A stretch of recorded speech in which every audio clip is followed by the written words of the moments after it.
Assalamualaikum warahmatullahi wabarakatuh. Syekh Kuro atau Syekh Kurotulain, atau Syekh Hasanuddin, atau Syekh Mursahadatillah adalah seorang wali agung. Tertulis di dalam naskah Purwaka Caruban Nagari, Syekh Kuro adalah seorang ulama.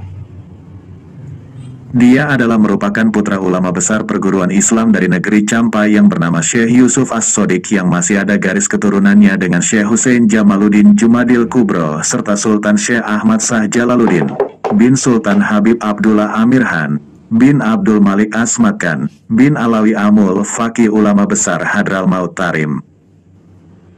Bila ditarik dan dilihat dari silsilah keturunan, Syekh Hasanuddin atau Syekh Kuro masih keturunan dari Sayyidina Husain bin Sayyidina Ali Karomallahu Wajhah dan Sayyidatina Fatimah Az-Zahra radhiyallahu anha, putri Nabi Muhammad sallallahu alaihi wasallam. Dari keturunan Dyah Kirana, ibunya Syekh Hasanuddin atau Syekh Kuro. Selain itu Syekh Hasanuddin atau Syekh Kuro juga masih saudara seketurunan dengan ulama Cirebon dari generasi keempat Sultan Habib Abdullah Amir Han Al-Hindi wafat di India.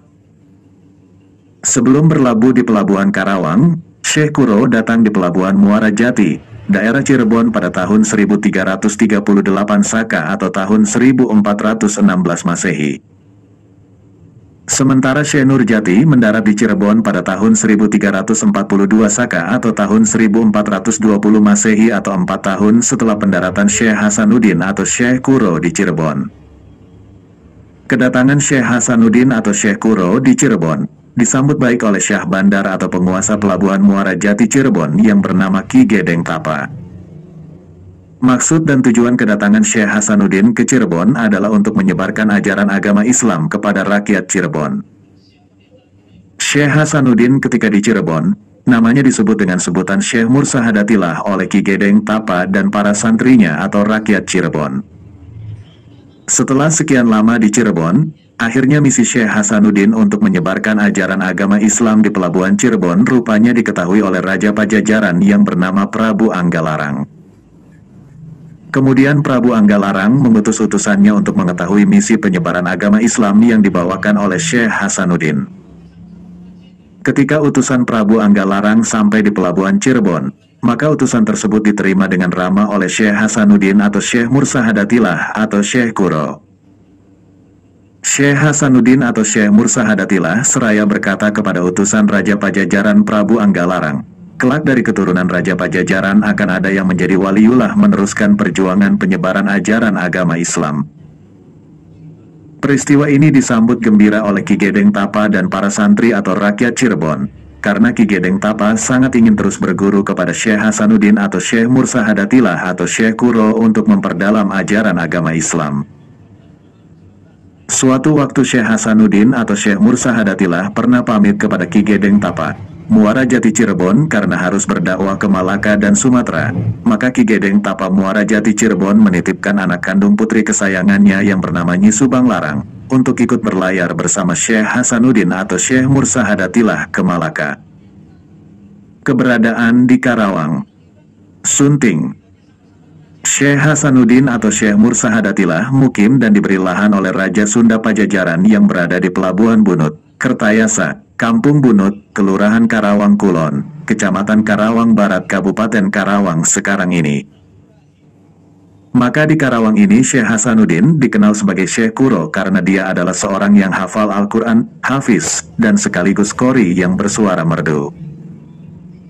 Syekh Kuro datang di Karawang pada tahun 1418 Masehi, setelah mendarat di Muara Jati Cirebon tahun 1416 Masehi dengan menumpang armada Laksamana Cheng Ho yang diutus Kaisar Tiongkok Cheng Tu atau Yung Lo, raja ketiga zaman dinasti Ming. Ekspedisi Tiongkok datang ke Cirebon atas titah Kaisar Ming, Kaisar Yonggel dari Tiongkok, berkuasa tahun-tahun 1403 sampai tahun 1424, Kaisar ketiga dari dinasti Ming yang sangat terkenal pada tahun 1432 Masehi. Dipimpin oleh Laksamana Cheng Ho dan Laksamana Sampobo. Kaisar Ming menugaskan untuk mengunjungi berbagai bangsa-bangsa untuk menjalin hubungan persaudaraan antara Tiongkok dengan bangsa-bangsa tersebut. Kaisar Ming membekali ekspedisi dengan 25.000 hingga 27.000 orang pasukan dan 50 buah kapal besar. Catatan lain bahkan menyebutkan armada terdiri 307 kapal laut yang terdiri dari kapal besar dan kecil, mulai dari kapal bertiang layar 3 hingga bertiang layar 9. Kapal terbesar mempunyai panjang sekitar 400 feet atau 120 meter dan lebar 160 feet atau 50 meter. Rangka layar kapal terdiri dari bambu Tiongkok. Cheng Ho atau Zheng He, Hanzi tradisional, Zheng He, Hanzi sederhana, Zheng He, Arab. Hanyu Pinyin, Zheng He, Wade Giles, Cheng Ho. Nama asli, Masan Bao Hanyu Pinyin. Masan Bao, nama Arab. Haji Mahmud Syams, tahun 1371 sampai tahun 1433, adalah seorang pelaut dan penjelajah Tiongkok terkenal. Di antara penjelajahannya adalah ekspedisi ke Nusantara antara tahun 1405 hingga 1433 Masehi. Cheng Ho adalah keturunan suku Hui, suku bangsa yang secara fisik mirip dengan suku Han tetapi memeluk agama Islam. Ekspedisi pertama Cheng Ho dan pasukannya mendatangi Cirebon tahun 1405 Masehi. Mereka sebetulnya datang hanya untuk mengisi air bersih bagi kepentingan pasukan. Namun, mengisi air untuk armada Cheng Ho tentu membutuhkan waktu lama. Sebab, kapal-kapalnya besar dan jumlah penumpangnya banyak. Singgah di wilayah dalam waktu lama tentu harus minta izin kepada penguasa lokal. Itulah awal persahabatan Cirebon dengan Cheng Ho. Saat itu Kesultanan Cirebon belum ada. Masih di bawah kekuasaan Kerajaan Singapura, bagian dari Kerajaan Sunda Pajajaran. Baru pada 1430 Masehi Kasunanan Cirebon ada. Dimulai ketika putra Kerajaan Pajajaran Pangeran Cakrabuana mendirikan Keraton Pakumwati. Hampir semua wilayah Cirebon pernah didatangi Cheng Ho. Tapi, daerah yang menjadi tempat tinggal selama di Cirebon adalah kawasan Muara Jati. Daerah itu sekarang menjadi area makam Sunan Gunung Jati. Cheng Ho memberikan hadiah berupa guci dan piring-piring dengan lafaz tauhid, yang sekarang masuk dalam pusaka keramat Kesultanan Kasepuhan Cirebon yang hanya boleh dilihat pada hari Jumat. Kunjungan Cheng Ho juga banyak memberikan bantuan ahli teknologi ke masyarakat Cirebon. Di antaranya adalah manajemen kesyahbandaran dan pembuatan jala penangkap ikan. Sehingga hasil tangkapan nelayan Cirebon menjadi lebih banyak. Bukan hanya itu, prajurit Cheng Ho juga mengajarkan teknik bercocok tanam. Sebagai tanda persahabatan juga salah satunya membangun mercusuar untuk mempermudah dalam mengontrol pelabuhan Muara Jati. Hubungan Cirebon dengan Tiongkok tak hanya sampai pada kunjungan Cheng Ho. Hubungan pernikahan juga terjadi antara Sunan Gunung Jati, pendiri Kesultanan Cirebon yang juga salah seorang wali sanga, dengan salah satu putri dari Tiongkok, yakni Putri Ong Tien Nio. Baju-baju peninggalan Ong Tien Nio sampai sekarang masih tersimpan di museum dalam Keraton Kasepuhan Cirebon. Cheng Ho dan Sunan Gunung Jati memang beda zaman. Cheng Ho kali pertama datang ke Cirebon pada 1405, sedangkan Sunan Gunung Jati memerintah Cirebon mulai 1479. Meski sempat lama singgah di Cirebon, tidak banyak petilasan Cheng Ho di daerah itu. Yang masih bisa dijumpai adalah bekas mercusuar di kawasan Muara Jati. Mercusuarnya sendiri roboh pada zaman Belanda. Kini satu-satunya landmark justru bangunan modern berupa replika kapal yang dibangun pengusaha Cirebon keturunan Tionghoa. Yakni restoran berupa replika kapal Cheng Ho. Ekspedisi berikutnya, saat mendarat di negeri Champa, Kamboja, Laksamana Sampobo bertemu dengan Laksamana Sampo Lo Hoi Kian. Sampo Lo Hoi Kian adalah salah seorang laksamana laut yang sangat tangguh dan kepercayaan juga orang andalan dari Panglima Cheng Ho. Kemudian Laksamana Sampobo dan beserta segenap ekspedisinya meninggalkan negeri Champa Kamboja untuk melanjutkan perjalanan ke negeri-negeri berikutnya. Dalam perjalanan ini, seorang pemuda Hasanuddin bin Yusuf Asy-Syadik ikut dalam perjalanan Sampobo. Hasanuddin bin Yusuf Asy-Syadik adalah putra seorang ulama besar di Champa yang bernama Yusuf Asy-Syadik atau dengan sebutan Syekh Yusuf Asy-Syadik. Syekh Hasanuddin Azmat Khan adalah adik ipar dari Laksamana Sampolo Hoekian, yang telah menikahi kakak perempuannya yang bernama Syarifah Hayati binti Syekh Yusuf As-Syadik Azmat Khan. Ketika mendarat di Cirebon, ekspedisi Sampobo menjalin hubungan dengan Keraton Cirebon dan sebagai tanda persahabatan tersebut didirikan Menara Mercusuar di Pelabuhan Cirebon. Sementara Laksamana Sampolo Hoekian beserta prajuritnya dikenalkan oleh Cirebon kepada Raja Sunda Pajajaran di Pakuan, Pajajaran. Prabu Siliwangi menganugerahkan lahan tanah dan jabatan untuk Laksamana Sampolo Hoekian dan wakilnya bernama Laksamana Muda Sampolo Kianzi adiknya. Demikian juga beberapa orang kepercayaan yang konon katanya ada 20 orang yang diangkat menjadi wakil mereka. Adalah orang-orang tangguh yang pilih tanding. Ada 20 orang yang masih diingat dengan baik oleh para narasumber adalah Daimin, Bailin, Ibung, Loih, Husen, Lue, Do. Laksamana Sampolo Hoekian dan Laksamana Muda Sampolo Kianzi adiknya diberikan lahan tanah di daerah Pulau Aren dan mendirikan bentengan bernama Cakung, sekarang Cakung, Jakarta Timur. Sampolo Hoekian diberi nama jabatan oleh Raja Sunda dengan nama Rakean Jaya Laksana. Sementara Sampolo Kianzi diberi nama jabatan Rakean Jagabaya. Tujuan utama perjalanan Cheng Ho dalam rangka menjalin persahabatan dengan raja-raja tetangga Tiongkok di seberang lautan.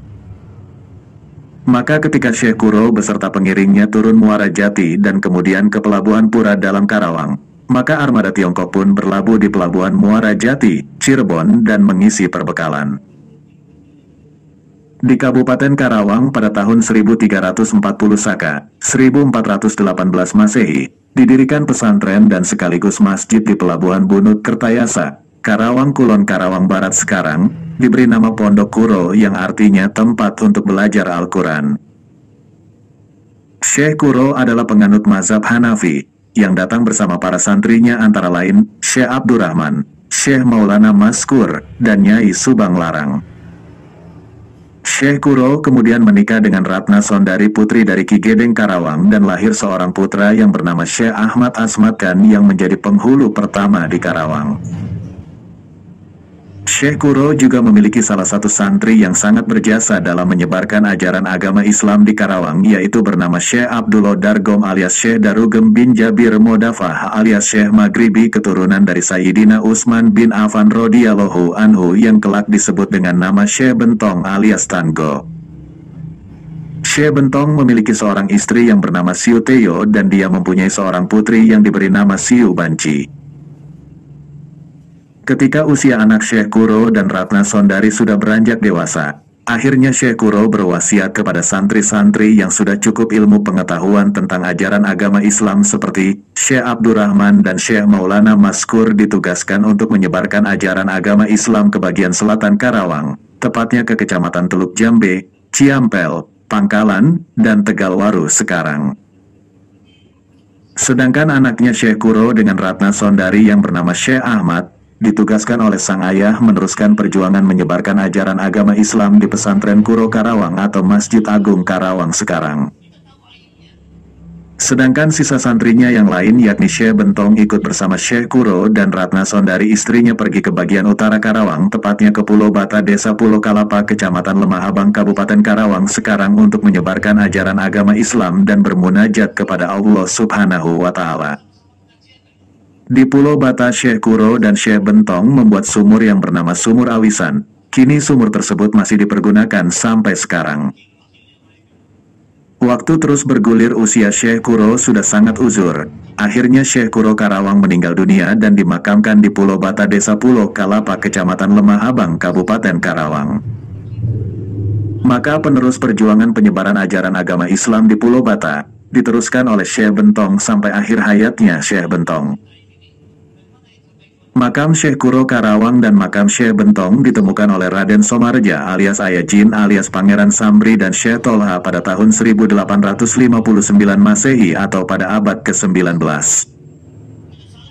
Raden Somarja alias Ayah Jin alias Pangeran Samri dan Syekh Tolha ditugaskan oleh Kesultanan Cirebon untuk mencari makam Maha Guru leluhur Cirebon yang bernama Syekh Kuro. Bukti adanya makam Syekh Kuro Karawang di Pulau Bata Desa Pulau Kalapa, Kecamatan Lemah Abang, Kabupaten Karawang, diperkuat lagi oleh Sunan Kanoman Cirebon, yaitu Pangeran Haji Raja Adipati Jalaluddin saat berkunjung ke tempat itu, dan surat penjelasan sekaligus pernyataan dari putra mahkota Pangeran Jayakarta Adiningrat ke-12 nomor P062 KBPMPJAXII 11/1992 pada tanggal 05 November 1992 yang ditunjukkan kepada Kepala Desa Pulau Kalapa, Kecamatan Lemah Abang, Kabupaten Karawang. Keterkaitan Syekh Kuro dengan Raden Pamana Rasa. Setelah beberapa waktu berada di Pelabuhan Karawang, Syekh Hasanuddin menyampaikan dakwahnya di musola yang dibangunnya dengan penuh keramahan. Uraiannya tentang agama Islam mudah dipahami, dan mudah pula untuk diamalkan, karena ia bersama santrinya langsung memberi contoh. Pengajian Al-Quran memberikan daya tarik tersendiri, karena ulama besar ini memang seorang qori yang merdu suaranya. Oleh karena itu setiap hari banyak penduduk setempat yang secara sukarela menyatakan masuk Islam. Perkembangan pesat Paguron Syekh Kuro di Karawang menarik hati Raja Sunda Pajajaran Prabu Anggalarang, sehingga segera mengirim utusan yang dipimpin oleh sang putra mahkota yang bernama Raden Pamanah Rasa untuk meninjau pesantren Syekh Kuro. Tatkala putra mahkota ini tiba di tempat tujuan, rupanya hatinya tertambat oleh alunan suara merdu ayat-ayat suci Al-Quran yang dikumandangkan oleh Nyai Subang Larang. Putra mahkota, yang setelah dilantik menjadi Raja Pajajaran bergelar Sri Baduga Maharaja Ratu Haji atau Prabu Siliwangi, itu pun dan tanpa ragu-ragu menyatakan isi hatinya untuk memperistri Nyi Subang Larang yang cantik itu dan halus budinya. Lamaran tersebut rupanya diterima oleh Nyai Subang Larang dengan syarat mas kawinnya haruslah berupa bintang saketi jejer 100, yaitu simbol dari tasbih yang berada di negeri Makkah. Sumber lain menyatakan bahwa hal itu merupakan kiasan bahwa sang Prabu haruslah patuh dalam melaksanakan syariat Islam. Selain itu, Nyai Subang Larang juga mengajukan syarat agar anak-anak yang akan dilahirkan kelak haruslah ada yang menjadi raja. Semua hal tersebut rupanya disanggupi oleh Raden Pamana Rasa, sehingga beberapa waktu kemudian pernikahan pun dilaksanakan, bertempat di pesantren Kuro, atau Masjid Agung Karawang sekarang, di mana Syekh Kuro sendiri bertindak sebagai penghulunya. Raden Pamana Rasa dan Nyai Subang Larang dikaruniai 3 orang putra yang bernama 1. Raden Walang Sungsang atau Pangeran Cakrabuana atau Cakraningrat, yang lahir pada tahun 1345 Saka atau tahun 1423 Masehi. 2. Nyimas Rara Santang atau Syarifah Mudaim, yang lahir pada tahun 1348 Saka atau tahun 1426 Masehi. 3. Raja Sangara atau Raden Kian Santang, yang lahir pada tahun 1350 Saka atau tahun 1428 Masehi. Ketika anak-anak Nyai Subang Larang dengan Raden Pamana Rasa telah menginjak usia dewasa dan telah mendapat bimbingan dari Waliullah Syekh Kuro, maka ketiga anak dari Nyi Subang Larang dengan Raden Pamana Rasa itu ditugaskan oleh Syekh Kuro untuk lebih memperdalam lagi ajaran agama Islam ke Pelabuhan Cirebon untuk berguru kepada Syekh Nurjati Cirebon. Setelah cukup mendapatkan bimbingan dari Syekh Nurjati Cirebon, maka ketiga anak-anak dari Nyi Subang Larang dengan Raden Pamana Rasa, adik bungsu dari Nyimas Rara Santang dan Raden Wala Sungsang yang bernama Raden Sangara atau Raden Kian Santang bertugas menyebarkan dan mengajarkan ajaran agama Islam di barat Cirebon, yakni ke wilayah Limbangan, Kabupaten Garut. Sedangkan Nyimas Rara Santang bersama kakaknya Raden Wala Sungsang ditugaskan untuk berhaji dan sebelum berhaji disarankan terlebih dahulu menemui Syekh Ibrahim di Campa untuk mendapatkan bimbingan. Ketika setelah mendapatkan bimbingan dari Syekh Ibrahim, maka Raden Wala Sungsang dan Nyimas Rara Santang ditugaskan untuk melanjutkan perjalanannya ke Mekah. Selama di Mekah, keduanya tinggal di pondok Syekh Bayanullah, adik Syekh Nurjati dan berguru kepada Syekh Abu Yazid Al-Bustami. Setelah selesai melaksanakan ibadah haji, maka kakaknya Nyimas Rara Santang yang bernama Raden Wala Sungsang dipersunting oleh Nyi Indang Gelis atau Endang Ayu di Mekah, sedangkan adiknya yang bernama Nyimas Rara Santang ketika di Mekah dipersunting oleh Raja Mesir yang bernama Maulana Sultan Mahmud atau Syarif Abdullah Asmakan. Kemudian setelah berhaji, Raden Wala Sungsang beserta istrinya Nyi Indang Gelis atau Endang Ayu pulang ke negeri Caruban atau Cirebon, sedangkan adiknya yang bernama Nyimas Rara Santang dibawa oleh suaminya ke negeri Mesir. Nyimas Rara Santang setelah menikah dengan Maulana Sultan Mahmud atau Syarif Abdullah namanya diganti menjadi Syarifah Mudaim. Hasil dari pernikahan antara Nyimas Rara Santang dengan Maulana Sultan Mahmud atau Syarif Abdullah dikaruniai dua orang anak yakni 1. Syarif Hidayatullah, lahir di Mesir pada tahun 1372 Saka atau tahun 1450 Masehi. 2. Syarif Nurullah, lahir di Mesir pada tahun 1375 Saka atau tahun 1453 Masehi. Waktu terus berganti, setelah Syarif Abdullah ayahnya Syarif Hidayatullah dan Syarif Nurullah meninggal dunia, maka jabatan Sultan Mesir diserahkan kepada Syarif Nurullah, sedangkan Syarif Hidayatullah dan ibundanya yang bernama Nyimas Rara Santang meneruskan menimba ilmu agama Islam dari ulama Mekah dan Baghdad. Setelah cukup menimba ilmu agama Islam, tepatnya pada tahun 1397 Saka atau tahun 1475 Masehi, Syarif Hidayatullah bersama ibundanya pulang ke negeri Caruban atau Cirebon bermaksud untuk menyebarkan agama Islam dan bertemu kepada eyang dan uwaknya Syarif Hidayatullah yakni kepada Ki Gedeng Tapa, eyang Syarif Hidayatullah, dan Raden Wala Sungsang atau Pangeran Cakrabuana atau Cakraningrat, uwa Syarif Hidayatullah. Sesampainya di pelabuhan Muara Jati Cirebon, mereka disambut baik oleh Ki Gedeng Tapa yang merupakan eyangnya Syarif Hidayatullah dan Raden Wala Sungsang yang merupakan uwaknya Syarif Hidayatullah. Pada waktu itu Raden Wala Sungsang menjadi penguasa Cirebon yang bergelar Pangeran Cakrabuana atau Cakraningrat. Akhirnya setelah lama di Cirebon, Syarif Hidayatullah mendapatkan bimbingan dan arahan dari Ki Gedeng Tapa dan Raden Wala Sungsang untuk menjadi santri baru guna menimba lebih dalam lagi ilmu dan memperdalam agama Islam ke Paguron Gunung Jati di Pasambangan Jati yang dipimpin oleh Syekh Nurjati Cirebon. Waktu terus bergulir setelah memperdalam agama Islam di Paguron Gunung Jati Syekh Nurjati Cirebon. Syarif Hidayatullah menerima wejangan yang berharga dari Syekh Nurjati yakni, ketahuilah bahwa nanti pada zaman akhir, banyak orang yang terkena penyakit. Tiada seorang pun yang dapat mengobati penyakit itu, kecuali dirinya sendiri karena penyakit itu terjadi akibat perbuatannya sendiri. Ia sembuh dari penyakit itu, kalau ia melepaskan perbuatannya itu. Dan ketahuilah bahwa nanti di akhir zaman, banyak orang yang kehilangan pangkat keturunannya, kehilangan harga diri, tidak mempunyai sifat malu, karena dalam cara mereka mencari penghidupan sehari-hari tidak baik dan kurang berhati-hati. Selain itu, dalam usahamu nanti janganlah kamu meninggalkan dua macam sembahyang sunnah, yaitu sunnah duha dan sunnah tahajud.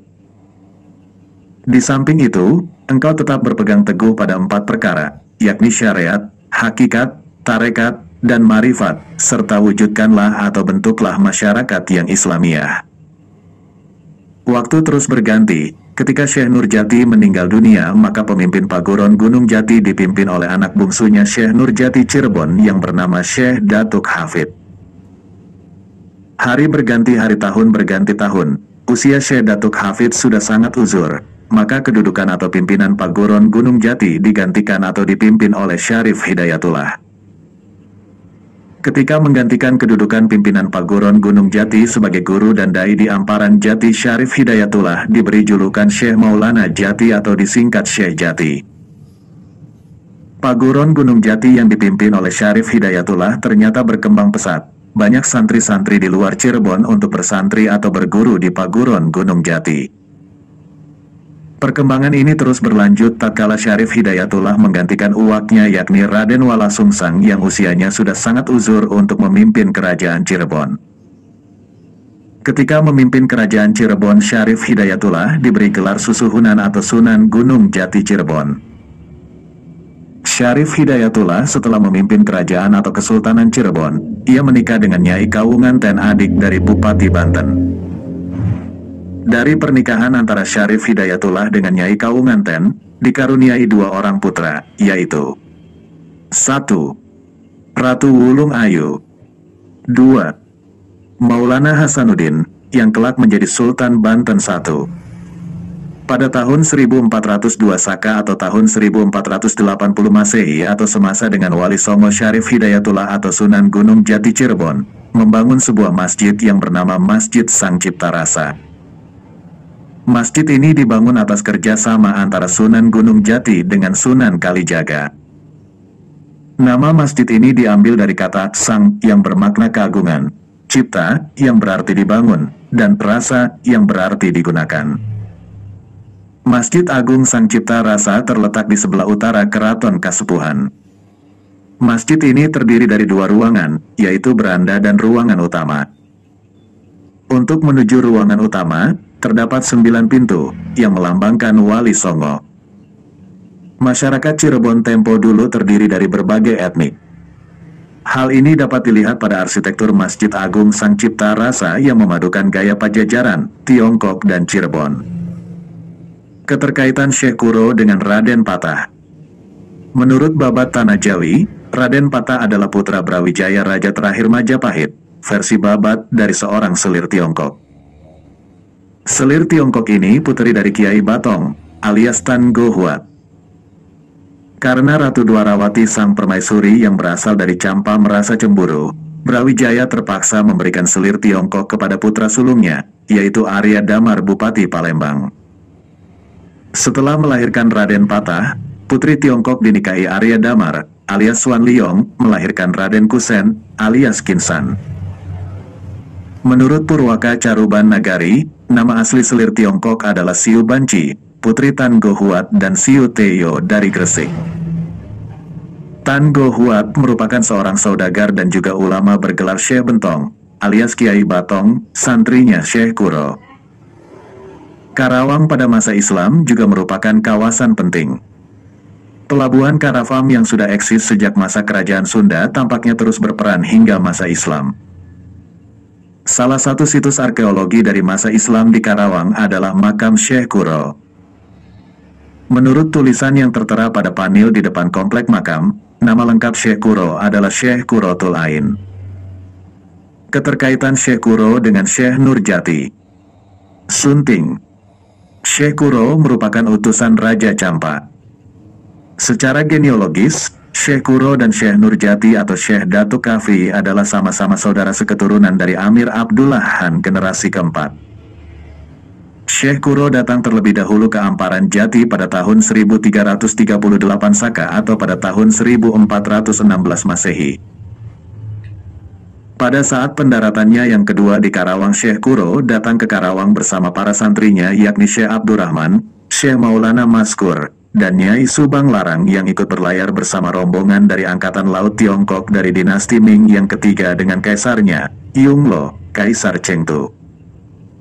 Armada Angkatan Laut tersebut dipimpin oleh Laksamana Cheng Ho alias Sampo Taikam. Mereka semua telah masuk Islam. Armada tersebut hendak melakukan perjalanan melawat ke Majapahit dalam rangka menjalin persahabatan. Ketika armada tersebut sampai di Pelabuhan Pura Dalam Karawang, Syekh Kuro, Syekh Hasanuddin, beserta pengiringnya turun. Syekh Kuro pada akhirnya tinggal dan menyebarkan ajaran agama Islam di Karawang. Kedua tokoh ini dipandang sebagai tokoh yang mengajarkan Islam secara formal yang pertama kali di Jawa Barat. Syekh Kuro di Karawang dan Syekh Nurjati di Cirebon. Selain itu pada masa hidupnya antara Syekh Kuro dan Syekh Nurjati menjalin persahabatan sampai sekarang ini diantaranya yaitu 1. Syekh Kuro Karawang mengirimkan orang kepercayaannya yang bergelar penghulu Karawang ke Duku Pasambangan untuk menjalin persahabatan. 2. Ratna Sondari, putri Ki Gedeng Karawang, atau istrinya Syekh Kuro Karawang memberikan sumbangan hartanya untuk mendirikan sebuah masjid di Gunung Sembung, Nurgiri Cipta Rengga, yang bernama Masjid Dok Jumeneng atau Masjid Sang Sakaratu. 3.